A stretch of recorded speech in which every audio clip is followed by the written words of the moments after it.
Le département de Seine-et-Marne, parmi ses nombreuses compétences, est un acteur dans les mobilités durables, les politiques cyclables.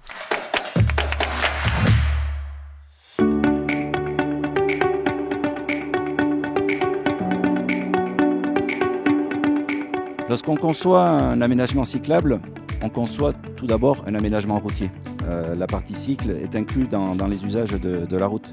On regarde aussi la part de trafic et la part relative aux vitesses. Et l'aménagement va tenir compte de ces paramètres, trafic, vitesse.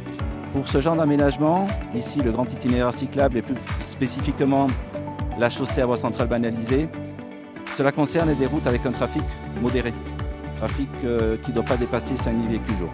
Une chaussée ou une bande centrale réservée aux véhicules.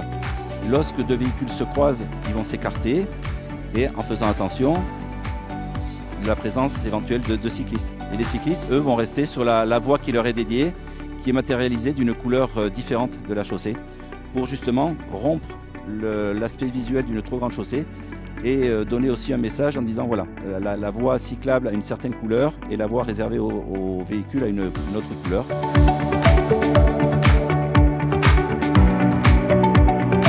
Parmi les aménagements cyclables, on a le choix de laisser les cycles dans la circulation générale, on a le choix de faire des pistes cyclables, on a le choix de faire des bandes cyclables, ou, comme c'est le cas ici, de faire une chaussée à voie centrale banalisée, CVCB.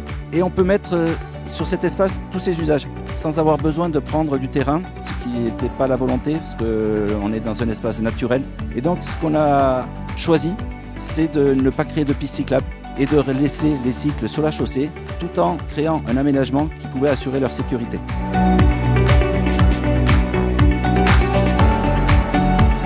La technique privilégiée sur cet aménagement est celle du retraitement en place et des enrobés coulés à froid.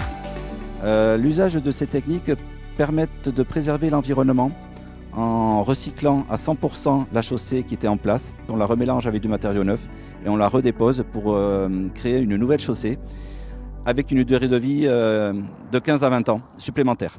D'autre part, cette technique permet de réduire les épaisseurs. On était dans un site contraint, donc on pouvait pas faire des épaisseurs trop profondes par rapport à ce qu'on peut connaître sur des techniques classiques. Et enfin, la technique du retraitement en place des enrobés coulés à froid est une technique durable et qui permet aussi une optimisation des coûts.